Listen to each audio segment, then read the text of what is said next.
ठीक है करें क्या? Yes sir. अच्छा बताएं जी, आज का जो प्रदर्शन किस लिए किया गया है, कितनी संख्या में आज छात्र यहाँ आए थे? देखिए सर, संख्या तो आप जो है बाइट लेकर के देख ही लेंगे, 1000 के आसपास जो है यहाँ पर जो स्टूडेंट है, और ये सभी स्टूडेंट चाहते हैं कि शिक्षण संस्थान खोले जाए। ये अलग अलग स्कूलों से, कॉलेजेस से, यूनिवर्सिटी से छुट्टी होने के बावजूद अपने घर से निकल कर के आए हैं और ये सरकार के सामने मांग उठाना चाहते हैं कि यहाँ पर उनके शिक्षण संस्थानों में जो पढ़ाई का कार्य रुका हुआ है ये चलाया जाए। ये कोरोना जो है ये बीमारी नहीं है, ये एक महाषड्यंत्र है।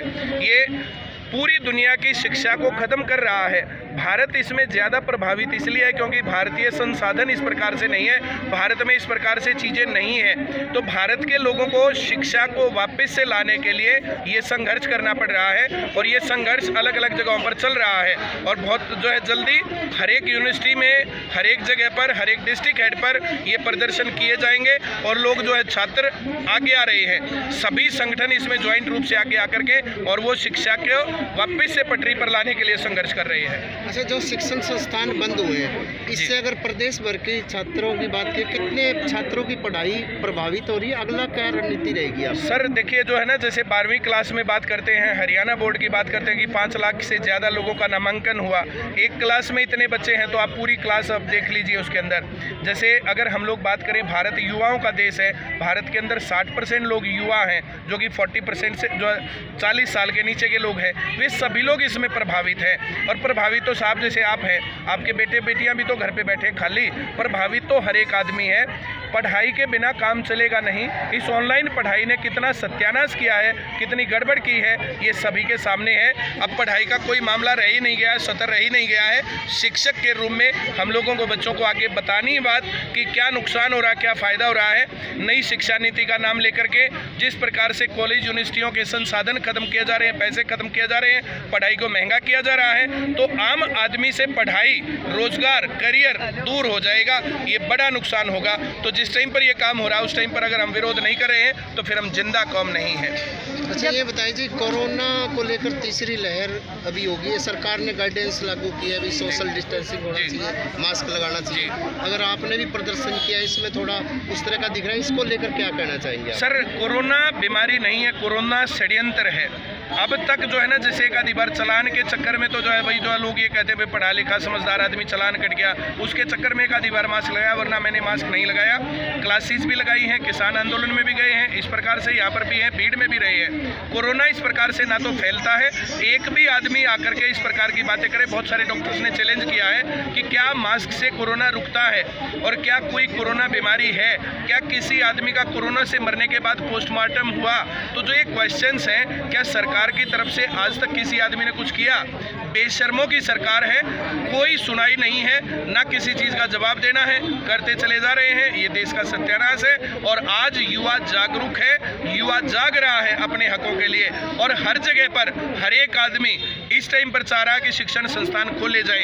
ये कोरोना मामला बीमारी नहीं, ये पढ़ाई को टारगेट करना है।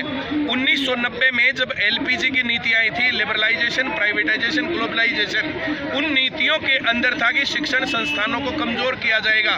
तब से आज तक सरकारी स्कूलों की क्वालिटी बढ़ाने के लिए, कॉलेजेस की क्वालिटी बढ़ाने के लिए, यूनिवर्सिटीज़ की क्वालिटी बढ़ाने के लिए अगर एक भी काम हुआ हो तो आप मेरे को बता दीजिए। ये काम मैं बोर्ड के चेयरमैन से, मैं शिक्षा मंत्री से अलग अलग टीवी डिबेट्स में बहुत बार कर चुका हूँ। कहीं पर भी इस प्रकार की बातें नहीं हो रही हैं और उल्टा हर कदम पर शिक्षण संस्थानों को कमज़ोर किया जा रहा है। जब 1985 में राजीव गांधी के टाइम पर नई शिक्षा नीति आई थी तो उस टाइम पर बात चलती थी कि नेताजी का छोरा जाए पढ़ने देहरादून और बाकी लोग, नई शिक्षा नीति का नया बना मजमून, नेताजी का छोरा जाए पढ़ने देहरादून और बाकी लोग चरावे भैंस। अब तो भैंस चराने का भी काम नहीं छोड़ा। अच्छा, अभी एक अंतिम सवाल है कि अगर सरकार, आप ज्ञापन दे रहे हैं पूरे हरियाणा स्तर पे, अगर मांगे नहीं मानी तो अगला क्या स्टेप रहेगा? साहब, हम लोग जो है किसानों की तरह उतने संगठित नहीं हैं, हम आतंकवादी नहीं हैं, हम कुछ भी नहीं हैं। हम लोगों के अंदर अपील करेंगे और सरकार से ये प्रशासन और ये प्रदर्शन करेंगे, इससे ज़्यादा हम कुछ नहीं कर सकते हैं। हमारे पास बम, गोले, पिस्तौल और कुछ नहीं है कि हम प्रशासनिक भवनों को उड़ाएंगे या कुछ ऐसा काम करेंगे। ये जो जागरूकता है ना, अब की बार जो ये तीसरी लहर है, तीसरी लहर में हर एक आदमी के मन पर ये है कि पढ़ाई बहाना है, पढ़ाई को मिटाना है, पढ़ाई का टारगेट है, सब कुछ करियर टारगेट है। आज एक भी आदमी कह ही नहीं रहा कि जो पढ़ाई के ऊपर 3 लहर गई सरकार की तरफ से पढ़ाई को सही करने के लिए कौन सा कदम उठाया गया, आप बता दीजिए। ऑनलाइन शिक्षा नीति, ऑनलाइन शिक्षा, पढ़ाई, फलान, नेट क्या लेवल है, बिजली का क्या लेवल है, गांव में कौन लोग जो है मोबाइल फ़ोन पर ऐसे पढ़ के जो काम चल जाएगा। तो ये सब चीज़ें बहाना है और पढ़ाई का सत्यानाश कर दिया गया। 10वीं क्लास के बच्चों को गिनती पाड़े नहीं आ रहे। मैं पढ़ाता हूँ हर रोज़, मैं क्लासेस में पढ़ाई का हाल कितना बुरा है ना, वो जो वहाँ देख करके आत्मा रोती है। और इस कारण से बच्चों को और बाकी देश को जागरूक करने का काम हम करते हैं, सब लोगों को जा करके बताते हैं कि बहुत बुरा हाल है। शिक्षा मंत्री अगर अपने कार्यकाल में एक बार भी किसी स्कूल में गया हो तो मेरे को बता दो। पुराना शिक्षा मंत्री किसी स्कूल में कभी गया हो, किसी को पता हो तो मेरे को आप बता दीजिए।